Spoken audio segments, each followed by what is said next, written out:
Hello and welcome to the channel. This is Steel City Knives. Right, we're not talking about knives today. We're talking about EDC pens because we're taking part in an open tag by Georgia Adventure. So this has been out for about a month now and I've been really dying to jump in on it. But I've finally pulled my finger out and put a video together. So EDC is definitely down to the individual. Everybody has a different lifestyle or does different things. And a pen generally wasn't part of my EDC, but I have two young children now. So when I'm off, I'm doing homework with them. I'm filling in reading diaries. I have this channel, so I have a little notebook that I always make notes in, sort of video ideas and things like that. So it's become a big part of my EDC, definitely. And this is sort of where I started off. On that pen EDC journey was Parker Pens. They're quite a renowned historic company. Even they've been going around since 1888. So I was a bit ignorant at first. I thought this was a UK company, mainly because these came in part of a pack. This blue, red and mechanical pencil came in part of this pack, and a lot of the packaging has like a Union Jack flag on it. We did have a plant over here. Unfortunately, it has closed, and I believe the one in America is closed now, but they are still made in France. But I think a majority of their pens are made in India and China, but the quality is still brilliant. I really enjoy it. The designs have not changed from the first iterations of a lot of them. And just a really good pen to collect or use, really, especially sort of bang for your buck. So this is the Jotter range, and this is probably one of their more budget range, but a phenomenal range. So this is my favorite, the one that I probably carry the most. This is actually my sons and daughters' pen because they fit in really well in that sense. Because they are quite very cheap, you can get them well under £10. You're not too bothered. They've got a good quality pen, but you're not too heartbroken if they lose it. So, but this is my one. I went for the brushed steel. It's got really nice action on it, and again, you can get these for under £10. So this design has not really changed since its first inception in 1954. They developed it for 9 years before they brought it out. When they first initially brought it out, it was only in 4 colours. I think it was a red, black, grey and green, and now you can get so many different types of it. So in the range itself, so Parker does these collections. And obviously this is the Jotter collection, but within that collection you will find other different types of pens. So like I said before, this is a mechanical pencil. So and this is a fountain pen. So I'm quite new to the using fountain pens, and I thought what better place to start than the Parker Jotter. Again, you can get these for so so cheap, well under £10, and it writes beautifully. It's such a nice pen to use.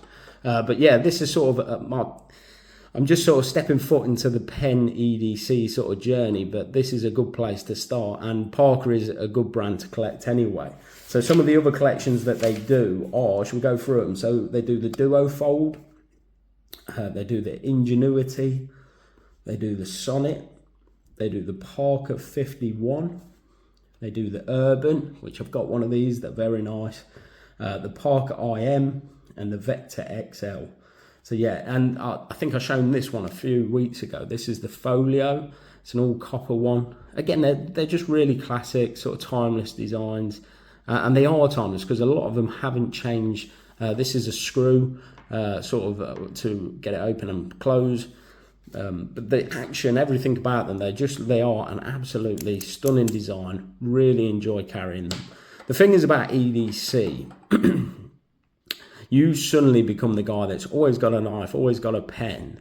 And nothing fills me with more sort of joy when somebody asks for a pen and I hand over something like this, because they say, you get compliments with your friends and relatives. You're always the person that sort of, they know you as that. It's nice. It's sort of, and it will leave like a lasting memory with them. He always had a nice pen on him. Just not the camera. But yeah, I like that sense of EDC as well, that you're the one that's always got this and that, and people do pick up on that and remember it. But yeah, definitely Parker is one to definitely check out if you're getting into EDC pens, and especially this range, because it's very affordable. There is an XL version that I've not got yet, just a slightly large one for people with larger hands, and that I want to check out definitely. But yeah, I really was looking forward to getting involved in this tag because, like I say, it's become a real big part of my EDC, really. But yeah, there's some historic things that with the Jotter as well. So it was the presidential pen of John F. Kennedy.